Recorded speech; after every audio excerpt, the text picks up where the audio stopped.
Hey guys, welcome to this week's show. Special guest today. If you're watching on YouTube, you'll be able to see him. My darling cat there, he jumps off the chair there. Elvie joining us. That's exciting. He was begging me for food before, but they both were actually, and I had to explain to them, I have a podcast to record. I'll feed you later. And speaking of food, that's what we're going to be talking about on today's show. Natural pet food. What is it and what does the research say about it? I'm going to be having this show is based on a paper that was released in 2023, I believe. Pardon me. Called Natural Pet Food, a review of natural diets and their impact on canine and feline physiology. I will link to that paper in the show notes for you, but just to also let you know, this is a very sciencey episode. So, it's probably a good idea if you want to be sitting down and paying attention, because I am going to be sharing some data, some scientific data, as well as my own observations. So this is going to be a bit more of a heavier intellectual style show than others. Not to say that, the other shows aren't based on intellect either, but this is one that is very strictly focused on science. So just be mindful of that. And because of that, this episode also comes with a blog post. So I'm going to be referring to that as I go through this today, because I need to share the stats with you, and I do not have the ability to memorize data like that. So I've written the blog post first, and now I am sharing it with you. So if you want to get the written form and also get access to the references, you can just check out my blog post that accompanies it, and the link to that will be in the show notes as well. So are you ready? Are you ready for some science? Let's get into it. Before we get into it, though, you might want to get a cup of tea to drink whilst you're absorbing all of this data that I'm going to be sharing with you. So I want to start off by saying that, natural food is something that I promote, that I heavily encourage pet parents to feed their companion animals. It's a huge focus when it comes to building stable health foundations. Why does stable health foundations matter? Well, we need stable health foundations to create a platform for optimal health, right? Best health, vibrancy, optimal everything, right? Optimal function of everything. So my view is natural food is part and parcel, is vital to that. It's vital to ensuring that our animals have stable health foundations. Now, natural pet food is criticised for various reasons, which I will speak to as I go through all of this. But before we get into it, I'd love for you to have a think about, what does natural mean to you? What it means to me is whole foods, foods that replicate an ancestral or biological diet, and foods that don't have any or very limited synthetic or artificial ingredients. And I'm going to be sharing some other definitions with you as well today. And at the end, opportunity for reflection. So first of all, let's get started with what is a natural pet diet. Then we'll look at what is natural. Then we will look at whether the research supports natural pet diets. And there's a lot of stuff under that. Things like, let me just go through here. Things like metabolism, high protein and environmental sustainability, ingredient and product processing, whole versus isolated ingredients, and the natural diets themselves. So that's what we're going to be looking at. So let's start off with, what is a natural pet diet? So natural pet diets can be referred to as instinctual, or ancestral. And under the umbrella of ancestral come some other terms that you may have heard before: species appropriate, evolutionary, biological. That's lots of different variations on the theme, right? Natural diets are based on the animal's physiological capabilities or preferences rather than simply meeting a regulatory definition of natural pet food, right? It goes beyond just science.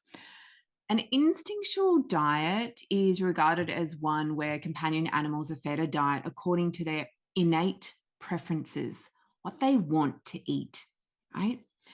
An ancestral or species appropriate or evolutionary diet is regarded as one where companion animals are fed a diet similar to their evolutionary ancestors. And we'll come back to that a bit more shortly.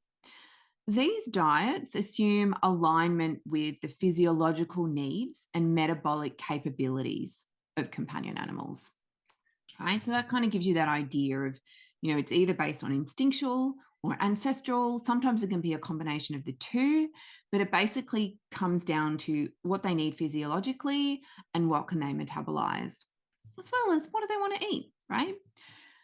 What is natural? So when it comes to natural pet food, there can be variations on what that actually means between individuals, so pet parents, vets and other animal health professionals, pet food manufacturers, etc.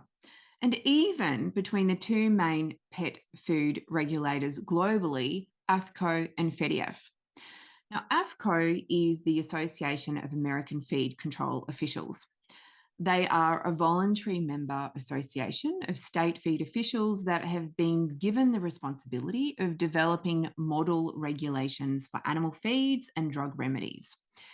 According to AFCO, natural pet food means a feed or ingredient derived solely from plant, animal, or mined sources, either in its unprocessed state or having been subject to physical processing, heat processing, rendering, purification, extraction, hydrolysis, enzymolysis, or fermentation, but not having been produced by or subject to a chemically synthetic process and not containing any additives or processing aids that are chemically synthetic, except in amounts as might occur unavoidably in good manufacturing practices.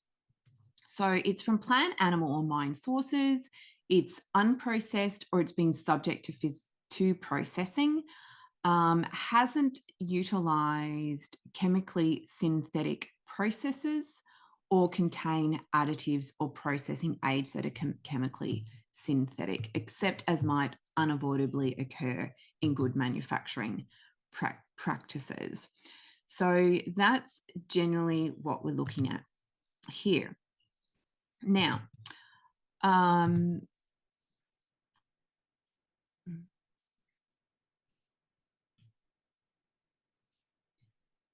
FEDIAF is the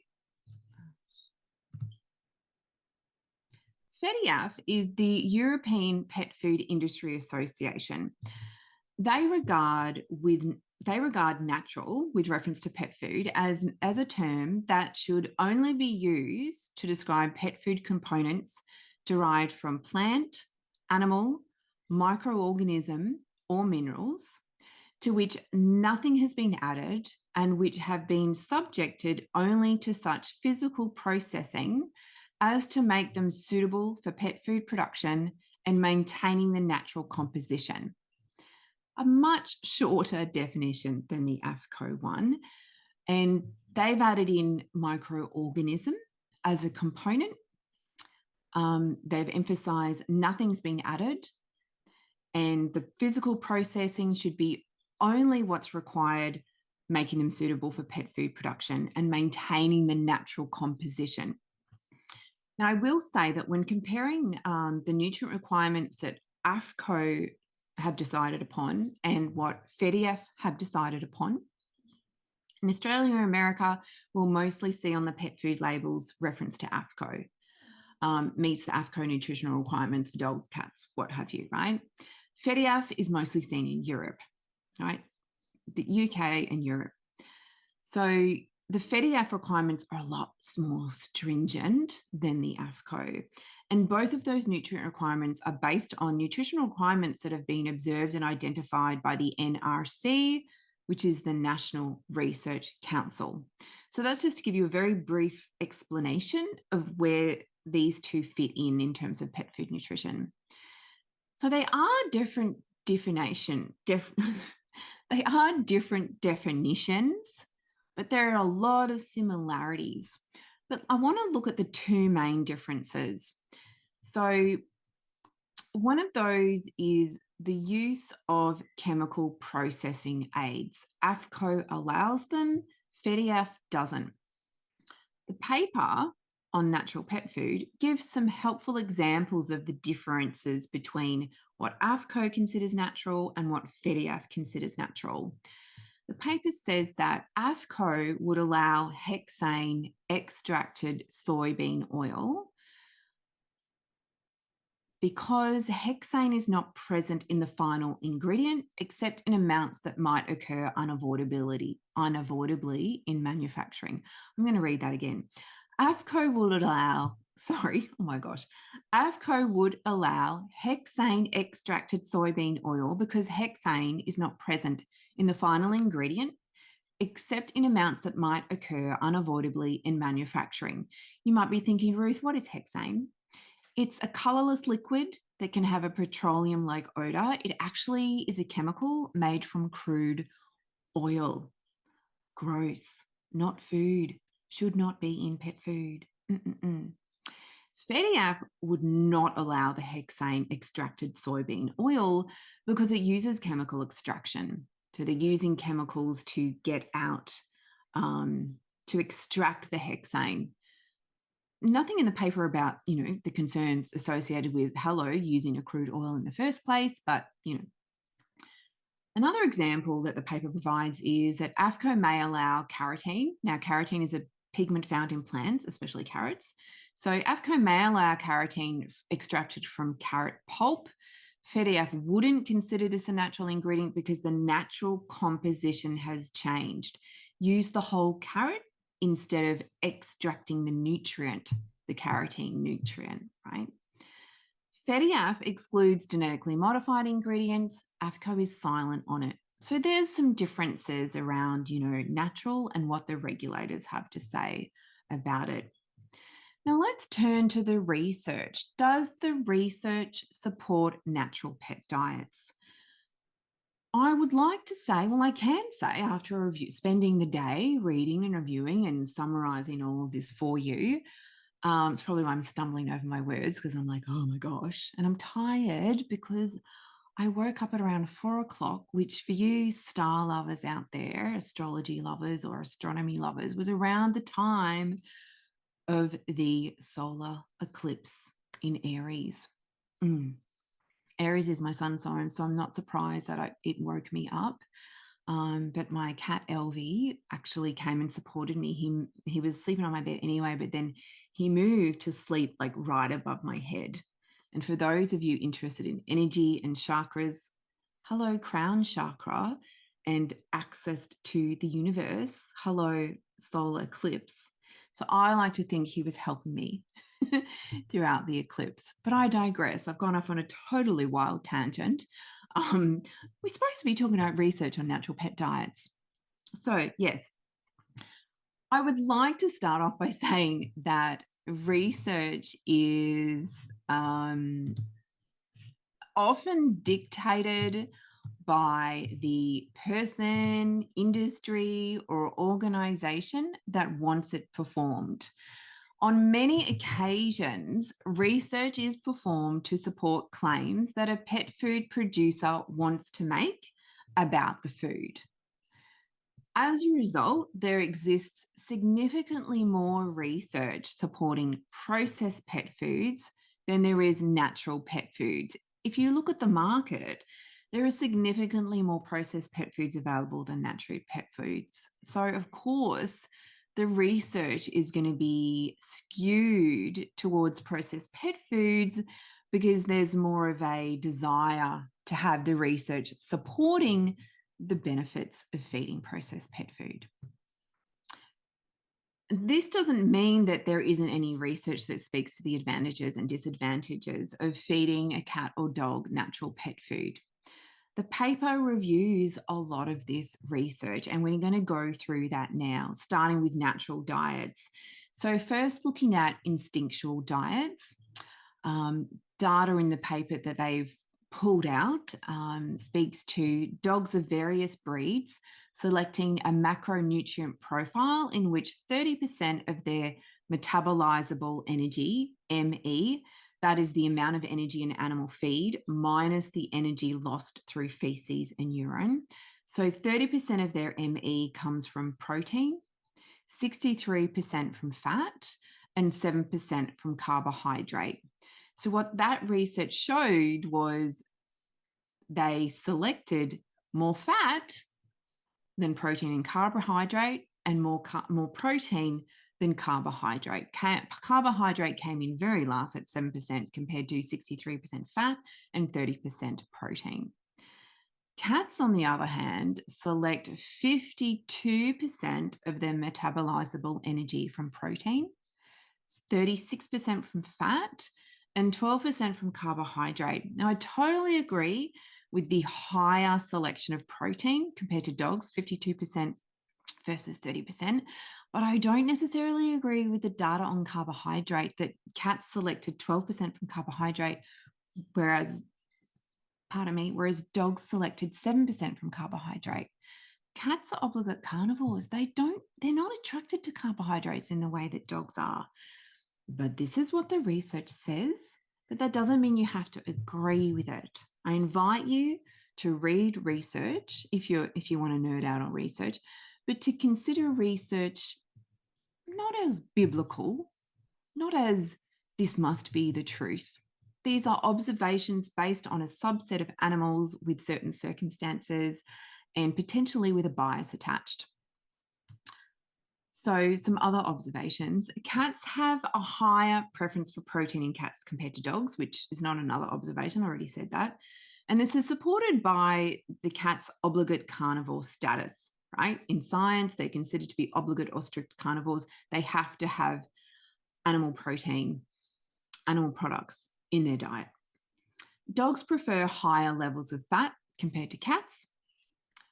Most processed pet food contains significantly higher levels of carbohydrates than what a cat or a dog is instinctually driven to eat. Dry food especially will usually contain up to 60% carbohydrate, significantly higher than the 12 and 7% that the data shows in terms of that instinctual preference for carbohydrate versus protein and fat. Moving to ancestral diets, it is recognized in science that domestic dogs evolved from wolves, right? We all know that. Now, key genes of domestic dogs compared to wolves have been shown to have mutated to support an increased ability to digest starch. An analysis of 50 diets consumed by wolves showed an average nutrient intake of 52% metabolizable energy from protein, 47% from fat, and just 1% from carbohydrate. Let's look at the cats, the data on the cats. The domestic cat is most closely related to the European wild cat, Felis sylvestris, the African wild cat, Felis libica, and the sand cat, Felis nigripes. Don't know if I pronounced those scientific terms correctly, but hey, I gave it a shot. I wasn't going to, but I did. The natural diet of feral cats consists primarily of small mammals, birds, fish, reptiles, and invertebrates. Yes, that is actually the natural diet. You know, I often say to people and to my cats, cow is not part of your natural diet, darling, right? Small mammals, birds, fish, reptiles, and vertebrates. That's what cats naturally eat, right? So diet of feral cats consists primarily of those things, and the macronutrient profile is 52% metabolizable energy from protein, 46% from fat, and 2% from carbohydrate. Interestingly, much lower than the instinctual dietary preference for cats of 12%, which, as you know, I don't necessarily agree with. Studies on the preferred macronutrient profile of domestic cats reveals that domestic cats and wild cats share instinctual dietary preferences. They like the same thing, whether they're domestic or wild. And I will often say that cats really are not domesticated. They are still very wild. I think I said that in episode 2. Now, the digestibility of raw meat diets is similar between domestic cats and cheetahs. I find this data really interesting. They compared the digestibility of raw meat diets between domestic cats and wild cats. So there was similarity between domestic cats and cheetahs. And another study showed that there was similarity in total digestive tract crude protein digestibility between domestic cats, African wildcats, and jaguars. So observations from the paper, it refers to the research that dogs descended from a subset of wolves that had greater socialization with humans. So not the same as the wolf, right? Because of this socialization, this increased contact with humans, what we've seen is the development of omnivorous tendencies in contrast to carnivorous wolves. Dogs can have their nutritional requirements met from plant sources as well as animal sources. If we review the metabolizable energy percentages of the instinctual diets and the ancestral diets for dogs and wolves, we can see that wolves have a higher preference for protein and fat compared to domestic dogs, and a much lower preference for carbohydrate. Just to refresh your memory, it was 1% carbohydrate for the wolf, 7% for the domestic dog. There is similar protein preferences between domestic cats and wild cats, but domestic cats seem to have a higher preference for carbohydrate compared to wild cats, but not in comparison to the natural diet of feral cats. Refreshing your memory, the carbohydrate preference for feral cats was 1%. The ancestral was 2%, the instinctual 12%. Still very, very low compared to processed pet food. Now, I also want to flag this. Just because the domestic dog, as far as research shows us, has an increased susceptibility to digest starch, does this mean that it is beneficial for them?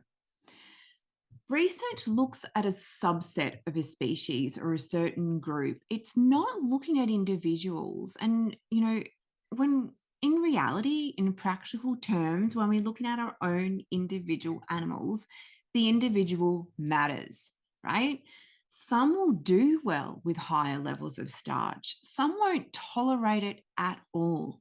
We do need to take the individual animal into account when we're working out what is the best diet for them. Well, let's turn to metabolism. According to the data, both dogs and cats have the ability to digest carbohydrates. Cats have a lower ability to digest carbohydrates compared to other species.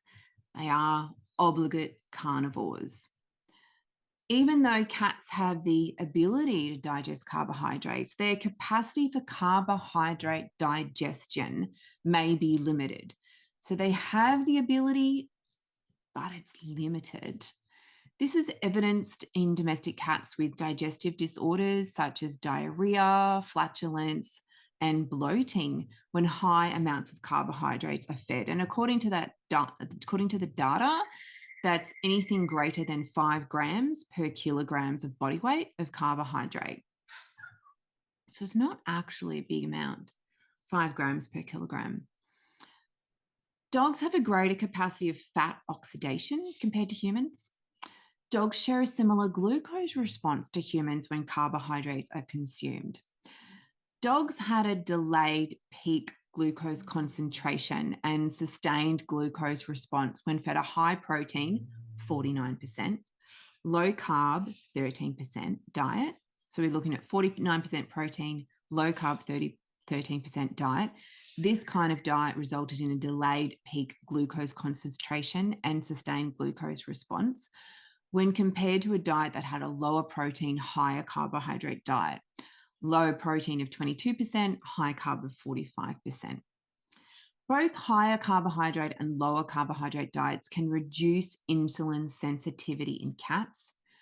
A higher protein diet has shown to be beneficial for dogs who are obese and for increased exercise performance. Now, looking at the observations, cats have difficulty digesting carbohydrate compared to dogs and humans. Dogs digest fat better than humans. There are similarities between the glucose response of dogs and humans when carbohydrate is consumed. Dogs have a steadier glucose response when a higher protein, lower carbohydrate diet is eaten. Fat and carbohydrate are relevant to glucose tolerance in cats.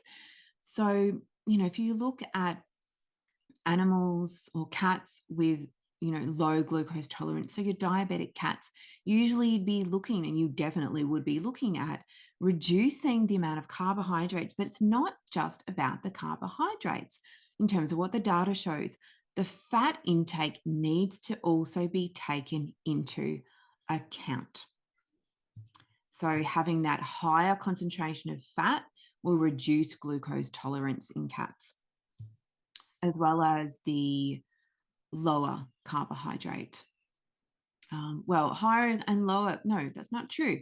Both higher carbohydrate and lower carbohydrate diets can reduce insulin sensitivity in cats, but fat is relevant because higher concentrations of dietary fat reduces glucose tolerance. So it might be that you can have a higher carbohydrate diet, that's okay, but it needs to have that higher concentration of dietary fat to balance out that carbohydrate in order to reduce glucose tolerance. I hope that makes sense. The paper in reviewing the studies on metabolism provides a really beneficial summary that supports the alignment between feline and canine physiological and metabolic capabilities with instinctual nutrition. The paper is saying there is this alignment, these benefits for metabolism in instinctual nutrition, particularly when the animal is under stress, such as from aerobic exercise. Now, before we move on to the next topic, I'm going to have a drink of my tea. Feel free to have a drink of yours.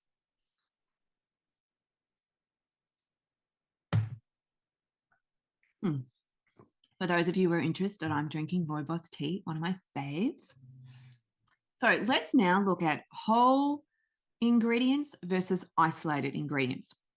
So pet foods are generally formulated around specific nutrient requirements rather than the ingredients themselves.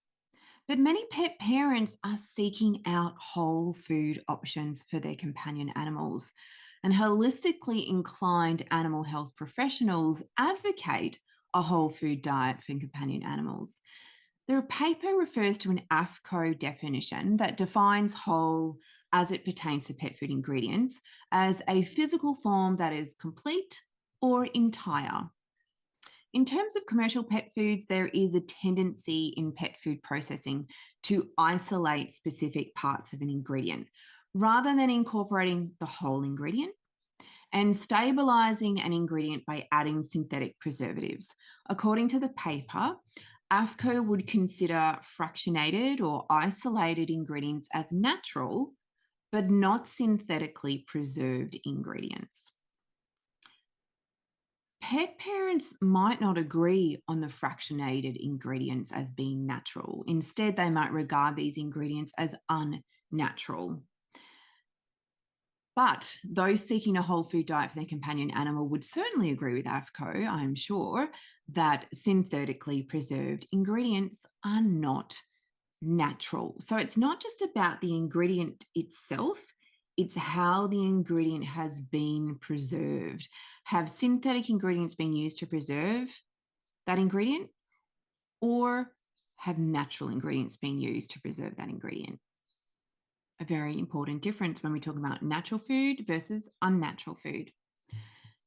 And I love this part of the paper where it speaks to the food synergy benefits of feeding whole foods, that a food as a whole can have greater health benefits than its isolated or fractionated parts. Now, within plant foods specifically, the whole grain itself, if we're using grains as an example, which I am, includes the fiber, the vitamins, the minerals, and the phytonutrients. Taken as a whole, that whole grain has greater health benefits than feeding parts of it or refined grains. In processed pet foods, you'll often see isolated grain components. This tells you that the grains have been refined or they've been isolated rather than using the whole foods. An example of this is corn gluten meal. They've extracted the gluten meal from the corn rather than just using the whole corn. Now, if you love all this kind of like label stuff, like looking at the label and looking at what's in it and being able to identify, is this an isolated ingredient or are they using the whole food? If you want to explore this more, I have a masterclass called Decoding Pet Food Labels. You will absolutely love it. It's for the food nerds out there. Check it out on my website. I'll put the link into the show notes. Now, back to the paper. There is a study that the paper refers to that I find really interesting. It's a study on roosters. And in the study, roosters were used to measure true amino acid digestibility of rendered animal meals versus raw animal products. Now, before we continue, rendered animal meals are heat treated and physically transformed animal byproducts. Pathogens are destroyed, moisture is removed, solids and lipids or fats and oils have been separated to provide what's considered valuable animal protein meal or processed animal protein, and also rendered fats and oils. So that's what rendered animal meals are. So in this study on roosters, they looked at the true amino acid digestibility of rendered animal meals versus raw animal products.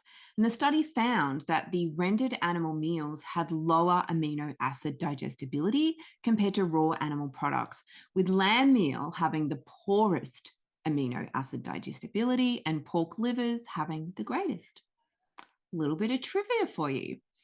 In another study, rendered poultry had a negative influence on ileal digestibility in dogs.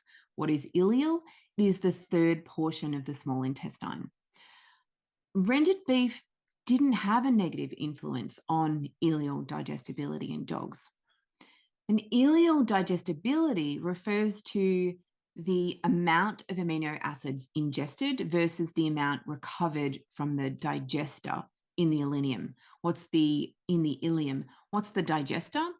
It's something that undergoes digestion. So like the end product, what comes out of the digestive system, right? It indicates the bioavailability of amino acids. So with all of that in mind, the raw animal products have a better digestibility and bioavailability of amino acids versus rendered animal meals. So raw wins over rendered in this respect. Let's take a look at ingredient and product processing, because it's not just about the foods that are in there, it's also about how the food is processed, how the ingredient is processed, and how the final product is processed. The paper looks at the effects processing can have on nutritional value. Gelatinization, what's that? It's the heating of starch granules, causing them to swell and burst. So when wheat starch is gelatinized, there's improved digestibility. When starch is gelatinized and reactive lysine is an amino acid, when they are increased with extrusion temperatures up to 150 degrees Celsius, no, what am I saying? Okay. When starch is gelatinized and reactive lysine is increased under I don't even know what I'm saying here. Gelatinized and starch increased. Okay. So when extrusion temperatures of up to 150 degrees Celsius were used, there was increased gelatinization of starch and reactive lysine versus untreated or unheated controls. What is extrusion? It's a cooking process used in the manufacturing about 95% of dry pet foods. Increasing the time of heat treatment, cooking, during the canning of cat food was associated with reduced digestibility in rats. Not cats, but rats. This is another one of the things with science that it makes it not always reliable. Rats are very different to cats. For starters, rats are not obligate carnivores and cats are. But, let's continue.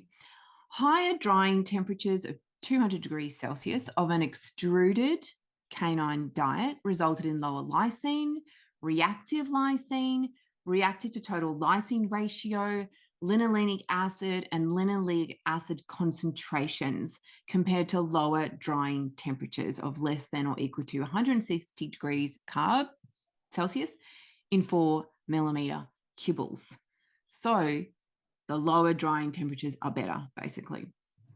Feeding diets containing 73% moisture reduced the calcium oxalate's relative supersaturation compared with 6 and 53% moisture diets. The higher moisture diet also reduced specific gravity compared to the 6, 25, and 53% moisture diets. Now, that data is specifically relevant to urinary health issues, calcium oxalates, reduced specific gravity of urine. If you've ever had an animal with urinary issues, some of those things might be, you might be familiar with those terms. Ingestion of a 40% hydrated diet compared to a dry diet with 12% moisture caused cats to eat less, gain less, and have an increased activity level. Total tract digestibility was found to be greater in raw and cooked beef-based diets compared to extruded diets. There was no difference in apparent digestibility between the raw and the cooked beef-based diets. So, observations on that data. The paper observes that from a nutritional perspective, foods with moisture content similar to animal prey would better align with a natural pet nutrition philosophy compared to dry foods. Of course, a natural diet is going to have that high moisture content because it's raw. There's been no cooking. Well, not just because it's raw, because the data also says there was no difference when we're looking at apparent digestibility between raw and cooked. Wasn't necessarily looking at is there more moisture in one or the other. And I can tell you from my experience in pet food formulation that you will get equal levels of moisture in fresh or natural, raw and cooked diets. The paper observes that there is limited evidence that demonstrates health benefits of high dietary moisture intake in dogs. Well, that just says the research hasn't been done, right? Doesn't mean that it's of no benefit. But there have been demonstrated effects in feeding cats a higher moisture diet with regard to urinary tract health and weight management. And again, that could be, cats and urinary tract health is quite a common issue. So you would expect there would be more research about it, right? Further, the paper states that although these findings may be specific to the diets evaluated, given the ubiquitous nature of urinary-related syndromes in cats, the potential health benefits of feeding pet food with higher moisture content, so pasteurized or refrigerated, raw, frozen, or canned, pardon me, I've got the burps today, that typically contain 70 to 85% moisture should be noted, right? So those, cat people out there, really important to be feeding high moisture diets. And this is because they do derive from desert animals. They get the moisture from their food. They don't drink like dogs do. There's always the exceptions to the rule. Some cats will drink more than other cats. But from a kind of like overall global species observation, generally they won't unless there's a health issue, right? So we want to be making sure that the moisture content of the cat's food, as well as the dog's, even though the research doesn't speak to this, doesn't mean that, moisture is not relevant. It is, I can tell you that right now. We really need to be making sure that our animals are getting adequate levels of moisture so the body is hydrated, because without hydration, the body can't function properly. Have I said this part? No, feeding a natural diet as opposed to a commercial processed diet has numerous benefits with regard to the moisture levels found in natural diets, including feline urinary health and digestibility. I may have already said that. I apologize if I repeated myself, but I often find that repetition results in higher learning. You actually absorb the information.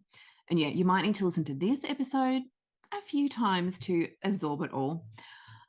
Let's turn to the second, I think it's the second last research that I want to look at. Yeah, so the research around high protein and environmental sustainability. So this actually isn't looking at, the health benefits of natural pet food diets. But the paper interestingly considered the pros and cons of feeding higher protein, lower carbohydrate diets with reference to environmental stability. They refer to research that speaks to the negative impacts on the environment when feeding high animal based protein diets to companion animals, and that including carbohydrate in pet foods aligns with the concept of nutritional sustainability by reducing the environmental impact of pet foods while supporting pet health and nutritional needs.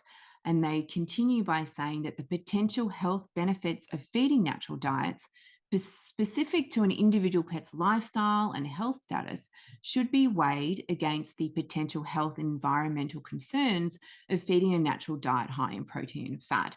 And obviously, they're looking about the impacts on the environment of animal protein, which is certainly a pertinent consideration. And whilst I agree wholeheartedly with taking environmental sustainability into account, it is definitely a high value of mine, right up there, right? When I think about my values. I don't think, though, that this should be seen as a permission slip to feed companion animals high carbohydrate diets. There needs to be a balance between environmental stability and pet health and nutrition. Like all things in nature, we need to learn how to coexist. Solutions around this might be to incorporate higher levels of plant foods, particularly in dog diets, but not to the extent of the high carbohydrate levels found in most commercial pet foods. It is more challenging to reconcile environmental stability when it comes to cat diets because of their need and preference for higher protein levels in their foods with reference to their scientific obligate carnivore status. So finally, the research looking at the risks of feeding raw. Now, raw food is often demonized by many due to alleged food safety issues, particularly with regard to pathogenic bacteria. We're going to look at the data before we look at the observations like we've done with everything else. And the data says that, there are studies that have demonstrated that raw or undercooked animal source protein may be contaminated with a variety of pathogenic organisms, including Salmonella, Campylobacter, Clostridium, E. coli, Listeria, and Staphylococcus. And according to the research, the presence of these organisms poses a risk of foodborne illness to pets eating the contaminated food and of secondary transmission to humans, especially children, older persons, and immunocompromised individuals. Now, excuse me, but I just need to make a note on something as it literally just popped up into my brain that I hadn't written down when I wrote all of this out. And it's about the, yeah.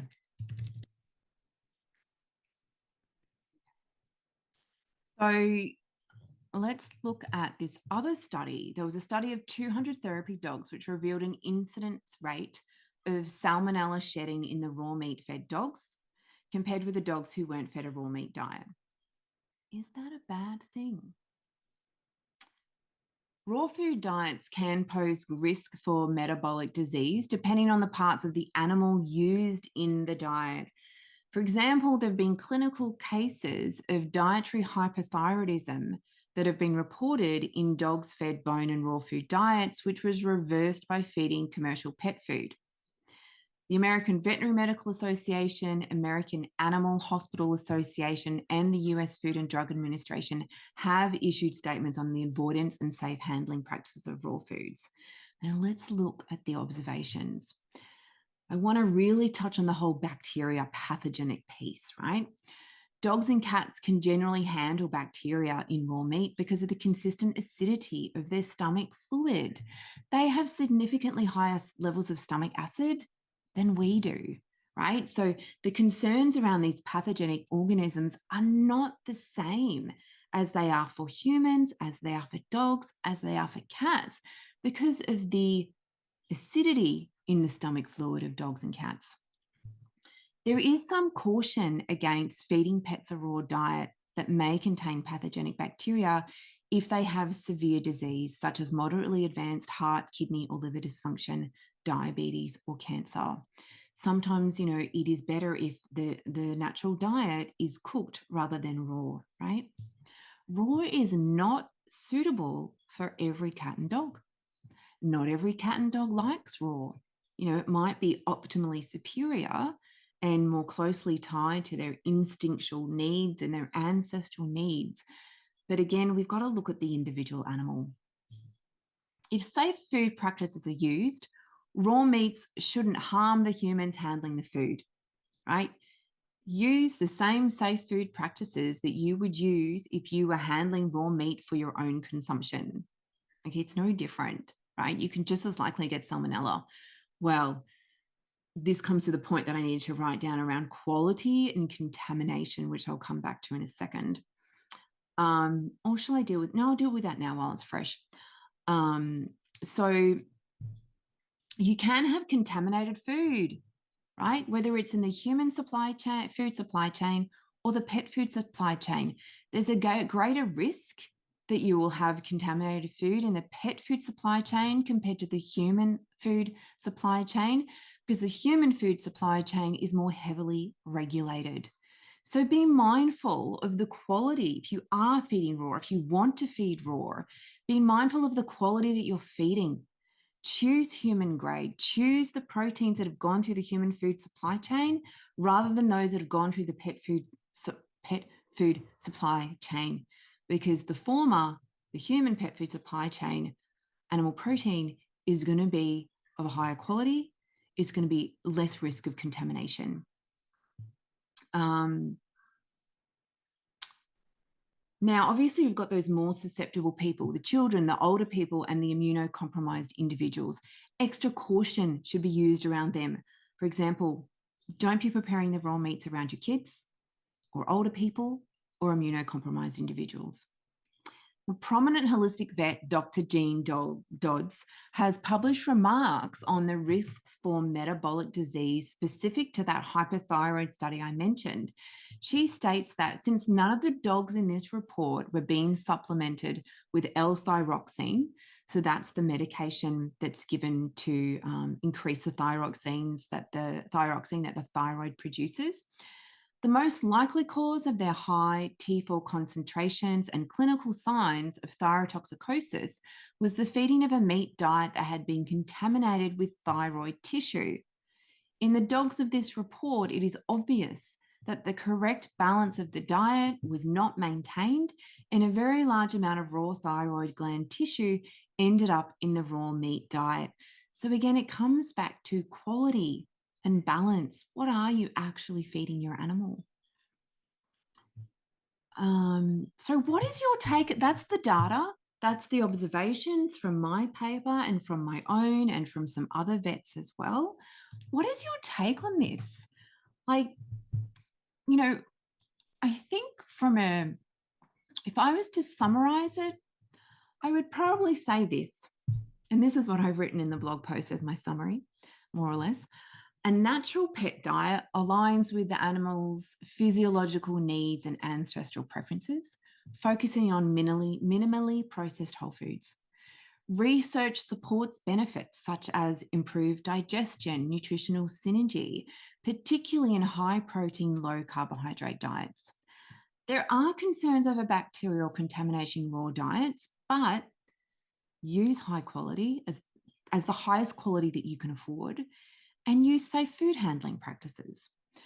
Balancing nutritional benefits, environmental sustainability, and safety considerations, ought to be considerations that pet parents take into account when choosing pet food. But again, it's what is your preference, right? What would you prefer to feed your pet? What would you prefer to eat? And this is often the most simple way of thinking about processed versus natural, right? What do you eat? Do you believe that natural food for you, natural whole foods, clean, uncontaminated foods for you, are healthier than processed foods? Is it any different for an animal of another species? We're all animals, right? If natural whole foods are healthier for us, wouldn't they be healthier for other species as well? Like, to me, that's a no-brainer. And I don't need a scientific paper. I don't need scientific data to convince me of that. I know that in my bones, right? I know that based on the research that's been done on human food, processed versus natural, right? And all of the literature that we have around the benefits of humans eating whole, clean foods. It's just a matter of time before there's more and more research that supports natural whole foods for our companion animals in the same vein that the research exists for us. What would your animal prefer to eat? So, according to the research, companion animals would prefer to eat a diet that more closely aligns with their instinctual or ancestral diet. And that's higher protein and higher fat compared to carbohydrate. And you'd be hard pressed to get that with processed pet foods because of the carbohydrate content, especially when it comes to kibble, because of the nature of it. That biscuity form that kibble takes requires carbohydrate. Be careful of those kibble foods that say they're high in protein.